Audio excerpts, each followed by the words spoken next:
We tend to think of sin on the outside as conduct, what we say, what we do. We tend to think of it even as coming at us. Standing James 1 verse 14, each one is tempted when he is carried away. That is to say, he's lost control. He's swept away and enticed by his own lust. The problem is not outside of us, the problem is in us. The world certainly is a beachhead to temptation. Satan, certainly an agent that by his machinations in the fallen world induces us to sin. But the real issue is not outside of us. It's not Satan and it's not the world. It's in us. It's our own lust. Neat pass. And here's how sin works. Lust conceives, verse 15, and it gives birth to sin. And when sin is accomplished, it brings forth death. Played forward. Sin is planted in the heart. It grows there before it ever produces visible fruit on the outside. That's what he's saying. If you're going to deal with sin, it's not just as simple as running a real fast inventory over whether you've committed any of the major sins in the last few days or the last few weeks, or whether you've failed to do a few things you should have done. It's coming to grips with what's on the inside. Hebrews 12:1 speaks of sin. This is a great phrase. The sin that so easily entangles us. The sin that so easily entangles us. And what the writer of Hebrews is saying is that it's like a tumor wrapped around everything inside of us. It's tangled up in everything. It's in our fallen nature. Everything about us that is human is tangled with sin. Let me see if I can't explain what that really involves. Sin has, to put it another way, great power in us. It is not weak, even though we're in Christ. It is very powerful. It is strong. It is resident. It influences our thoughts. It influences our attitudes. It influences our emotion. It influences our will. It influences our affection. And there is no human part of us that is not polluted by it. Jesus said it's not what goes into a person that defiles him, it's what comes out. Throw in. Galatians 5, Paul says it's the flesh lusting and warring against the Spirit. Romans 7, Paul says it's this warfare that goes on the inside. Well cleared by the defender. That which God has created in us loves his law, but there's something else in us that fights against it and makes us do what we don't want to do and not do what we ought to do. Sin is not outside of us. It is very near. It is very close. It is so close it couldn't be any closer. It is woven into the very fabric of our humanness. It is not waiting to attack us on the outside. The shot blocked. It is on the inside. Cleared out by the defense. It does not separate itself. Sin is not some category in your life. Sin is not something in there somewhere. It is tangled with everything else. It is tangled with our thoughts and our motives and our desires and our actions. Everything we think, everything we feel, everything we do is tangled with sin. It should never be underestimated. Never. Cleared from danger. It steals all that is right and holy and pure and good, good attempt, just wide. Precious. It tampers with joy and peace. It limits usefulness. It hinders fruitfulness. It interrupts prayer. It devastates fellowship.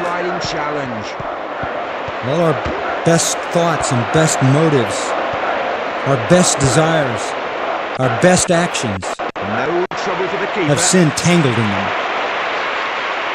And this might surprise you. We have Still no score here come in to the believe first in half. this world that there is evil.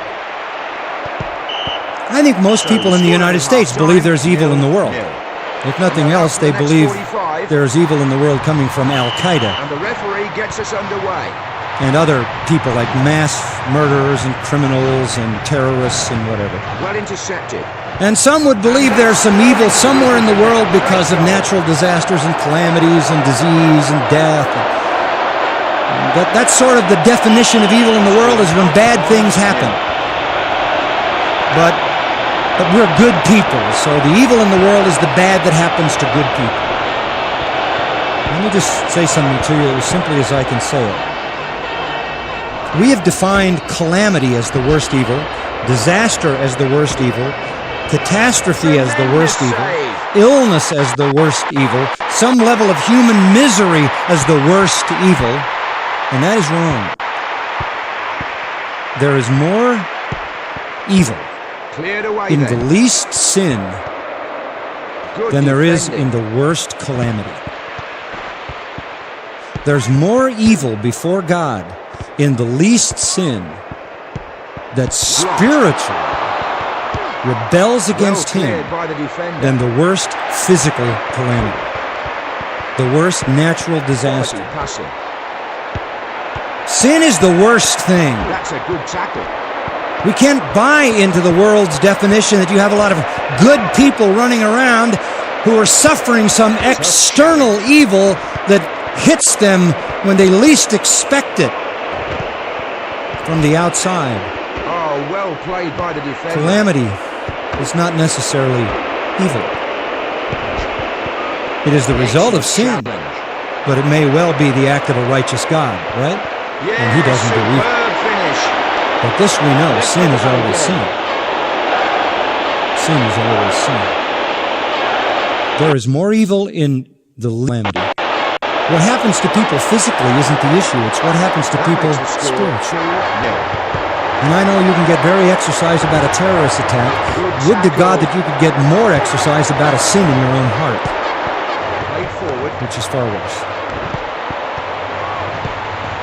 You may be affected because you're inconvenienced by a terrorist attack. You may be affected in some way economically. You may be affected in some way physically. Definitely worth another look. Calamity is not nearly as evil as sin. And before we get too exercised about what's wrong in the world, we start getting exercised about what's wrong in us. I hear so many Christians all upset about what's wrong in the world. What are we going to do about the way the world is going? Well, let's just stop for a minute and ask the question, what am I going to do about me and the way I'm going? The only way you'll ever be able to deal with sin, the only way is to defeat it on the inside, because that's where it conceives. You have to deal with it on the inside. You have to fight sin at the very point of its first call to disobey, and that's in the heart. At the very first impulses of evil pleasure. You have to deal with sin in your thought life. You have to be able to say with the Apostle Paul, as he did in 2 Corinthians 1:12, I check my own heart, and I will tell you this, my conscience is clear, that I have conducted myself in holiness and godly sincerity in the world and before you. That's what you want to be able to say. My heart is clean. That's hard, because we become very skilled at hiding sin on the inside. We become so skilled at it that people might not see it at all, and that we might think it's not as bad as it is because it doesn't ever get exposed. Possession lost. We're like Adam and Eve, you know, who immediately upon their sin sewed coverings. They did what we do. We have the secret life of sin and we cover it. And he's done it. But this is deadly stuff, because eventually it's going to show up.